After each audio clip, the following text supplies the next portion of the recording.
Honey is one of the few edible products in the world that doesn't spoil. And there's a Siouxland-based company that's been turning out that product each and every day for a century now. We go inside the Sioux honey operation in this week's edition of Siouxland Stories. Started off with 5 beekeepers and $200 cash and 3,000 pounds of honey. And they sold that and it just grew, and the rest is history. 100 years of history, and while a lot has changed in Siouxland, not much has changed inside these walls or inside these bottles. There really isn't too much to the process. It's pure honey. It's it comes in from our beekeepers, and we do have to blend it to get certain profiles, flavor profiles, and color profiles. But that's the only ingredient. So it goes from the beekeeper to the bottle, and that's all it is. And while the operation sounds fairly simple, the business model is unique. So we're a honey cooperative.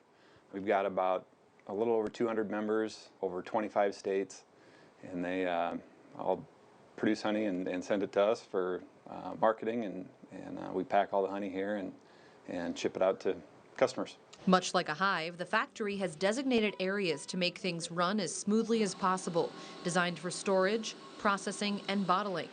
So where, we asked, does all the honey come from, since one bee can only turn out a fraction of a teaspoon of honey in its lifetime? The upper Great Plains are the biggest honey producing states: Montana, Wyoming, North Dakota, South Dakota, Minnesota. There's just a lot of open prairie land in those states and not a lot of people. We've got beekeepers from California to Washington to down to Florida. And to get the raw product all the way to Sioux City, the honey is stored in drums or totes.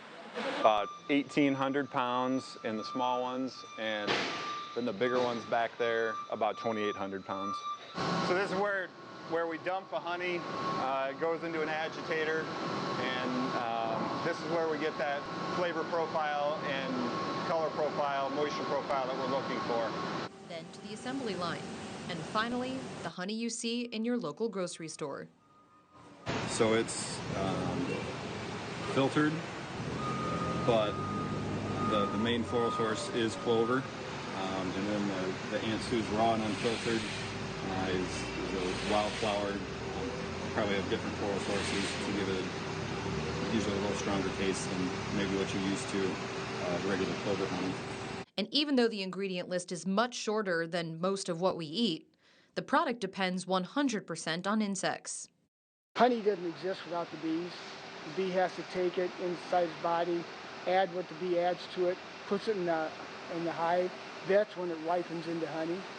So honey does not exist until the bee puts it in the hive and it ripens and it changes what it is. We learned too that simplicity and longevity are the key ingredients to Sioux Honey's success, with hardly any turnover on the board, beginning with the founders of the company. One of them was Ed Brown, and he actually served as the chairman of the board from 1923 to 1971. So we've only had like 4 chairpersons of the board in the entire existence. And even after 100 years, the product remains wholly unchanged.